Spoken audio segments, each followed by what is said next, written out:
Hello friends, welcome back to my channel CA Knowledge World. I hope you all are doing good.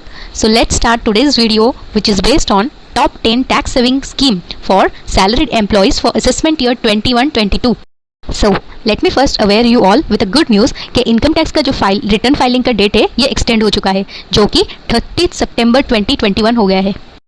तो friends, ये जो भी deductions के बारे में we will discuss, it's about payments and investments made in financial year 2021, जिसका benefit आपको इस साल मिलेगा। सो फर्स्ट बेनिफिट ये है कि अगर आप किसी भी हाउस प्रॉपर्टी लोन लिए हैं तो आपको सेक्शन 24B के तहत 2 लाख तक का डिडक्शंस मिल सकता है, जो कि हाउसिंग लोन का इंटरेस्ट अमाउंट पे मिलेगा। फिर इसी के साथ आप सेक्शन 80C में उसी हाउसिंग लोन का प्रिंसिपल पेमेंट का डिडक्शंस भी ले सकते हैं। पर अगर आपने न्यू टैक्स रिजीम को अडॉप्ट कर लिया है तो आपको ये डिडक्शंस नहीं मिलेगा। सेकेंड स्कीम है सेक्शन 80C के बारे में। ये कहता है कि अगर आपने LIC प्रीमियम पेमेंट किया है, प्रोविडेंट फंड में कंट्रीब्यूशन किए हैं, या फिर बच्चों के लिए ट्यूशन फी पेमेंट किए हैं, या फिर नेशनल सेविंग सर्टिफिकेट में इन्वेस्टमेंट हो, या फिर हाउसिंग लोन का प्रिंसिपल पेमेंट, इन सब में अगर आपने कुछ भी खर्चे किए होंगे तो यहाँ पर 80C में आप डिडक्शंस क्लेम कर सकते हैं।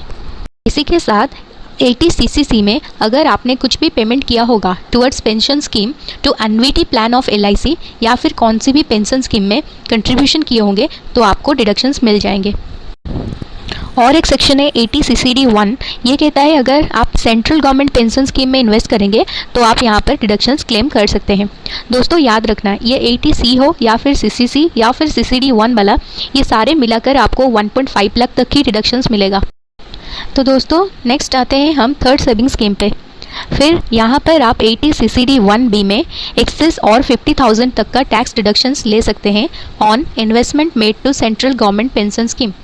उसके बाद आता है सेक्शन 80CCD2, जो कि है अगर आपके एम्प्लॉयर आपके लिए, मतलब आप एम्प्लॉई हो उसके, तो आपके लिए अगर वो सेंट्रल गवर्नमेंट पेंशन स्कीम में जो भी कंट्रीब्यूशन करेंगे उसका बेनिफिट आपको यहाँ डिडक्शंस के तहत मिल जाएगा।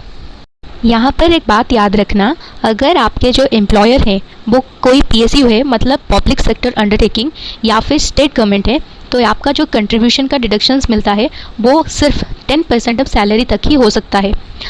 और यहाँ अगर एम्प्लॉयर आपके सेंट्रल गवर्नमेंट है तो वो जो लिमिट 10% है वो बढ़ के 14% तक हो जाएगा, मतलब आपको कंट्रीब्यूशन पे डिडक्शन 14% ऑफ सैलरी तक मिल सकता है। तो चलिए चलते हैं फोर्थ सेविंग स्कीम पे।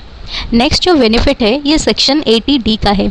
यहाँ पर अगर आप कुछ भी पेमेंट किए होंगे towards health insurance premium and preventive health checkup, then अगर आपके हस्बैंड और वाइफ और चिल्ड्रन और खुद के लिए किए गए होंगे तो डिडक्शंस 25,000 तक मिलेगा।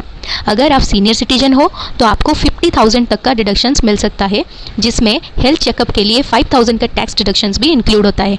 पर सीनियर सिटीजन, जैसे कि आप खुद सीनियर सिटीजन हो या फिर आपके वाइफ या पेरेंट्स, उनके लिए अगर कुछ मेडिकल एक्सपेंडिचर किए गए होंगे तो 50,000 तक का डिडक्शंस मिल सकता है। मतलब यहाँ पर प्रीमियम पे नहीं, आपको मेडिकल एक्सपेंडिचर पे डिडक्शंस मिल रहा है। ये सिर्फ और सिर्फ सीनियर सिटीजन्स के लिए एप्लीकेबल है। तो चलिए फिफ्थ सेविंग स्कीम पे। अगर आपने कुछ भी खर्चे किए होंगे डिपेंडेंट डिसेबल्ड के लिए, उनके ट्रीटमेंट में हो या मेंटेनेंस में, तो आपको 75,000 तक का डिडक्शंस मिल सकता है। यहाँ पर अगर वो पर्सन सीवियरली डिसेबल्ड है, मतलब 80% से भी ज़्यादा डिसेबल्ड है, तो आपको 1.25 लाख तक का डिडक्शंस मिल सकता है। नेक्स्ट चलते हैं सिक्स्थ सेविंग स्कीम पे, जो कि है 80DD1B। यहाँ पर कुछ भी पेमेंट किए गए होंगे towards medical treatment of self, मतलब खुद के लिए या फिर डिपेंडेंट के लिए, कोई भी स्पेसिफिक डिजीज़ रिलेटेड, देन आपको यहाँ पर 40,000 तक का डिडक्शंस मिल सकता है। अगर सीनियर सिटीजन हो तो ये डिडक्शंस 1 लाख तक मिल सकता है। Next seventh saving scheme is about interest on education loan. यहाँ पर आप 80E में डिडक्शंस ले सकते हैं for the payment made towards interest paid on higher education loan of self और children. 8th scheme is about home loan interest payment. ये वाला एक्स्ट्रा डिडक्शन है। Section 80E deductions up to 50,000 तक मिल सकता है for interest payment made against loan taken for acquisition of residential house property. दोस्तों इसके लिए एक कंडीशन है कि ये जो लोन है ये लिया गया होना चाहिए बिटवीन 1 अप्रैल 2016 से लेकर 31 मार्च 2017 के बीच में। नेक्स्ट आता है डिडक्शंस अंडर सेक्शन 80EEA। यहाँ पर डिडक्शंस अप टू 1.5 लाख तक मिलेगा on interest payment made on loan taken for acquisition of residential house property. दोस्तों कंडीशन ये है कि ये जो लोन है लिया गया होना चाहिए बिटवीन 1 अप्रैल 2019 से लेकर 31 मार्च 2022 के बीच में। इसके साथ और भी एक कंडीशन है कि आप लोग सेक्शन 80 EE का डिडक्शन नहीं क्लेम किए होंगे। चलिए चलते हैं 9th सेविंग स्कीम पे। It's about interest payment on electric vehicle loan. ये कहता है सेक्शन 80 EE-B में आपको डिडक्शन मिलेगा अप टू 1.5 लाख। कंडीशन ये है कि ये जो लोन लिया गया होगा बिटवीन 1 अप्रैल 2019 से लेकर 31 मार्च 2023 के बीच में होना चाहिए।